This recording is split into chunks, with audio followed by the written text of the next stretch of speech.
तर कसे आहेत भावांनो, सगळे बरे आहेत ना भावांनो. तुम्हाला म्हणलं होतं कालच मी, आजपासून मी स्टार्टिंग करतोय ब्लॉगची. तर ब्लॉगच त्याच्यामुळं आज विसरलो होतो मी, सकाळी विसरलो. आणि आता वाजत असतील काहीतरी 12 असंच असतील, मला तेच बघायचं होतं. पण विषय काय भावांनो, मी ड्रायव्हरचं काम सोडलं आणि मी आता गाड्या पुसायलो आहे. बघा, गाड्या पुसणं चालू आहे. काही ना काहीतरी काम करणं लागतं भावा. पैसा डिपेंड करतो. ही पैसा अशी चीज आहे, पैसा काय काय करायला लावती. 5 मिनिटात भेटतो भावा तुम्हाला, 5 मिनिटात.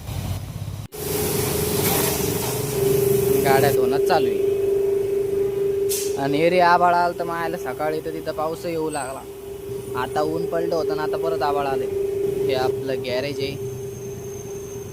भावांना सपोर्ट करत नाही तर संध्याकाळून भेटू. भावांना ते नाही ते नाही हां, फोम आहे फोम, गाड्या धुवायचा फोम आहे ते. काही नका समजू बरं का भावांना. राहा, भेटू उद्या.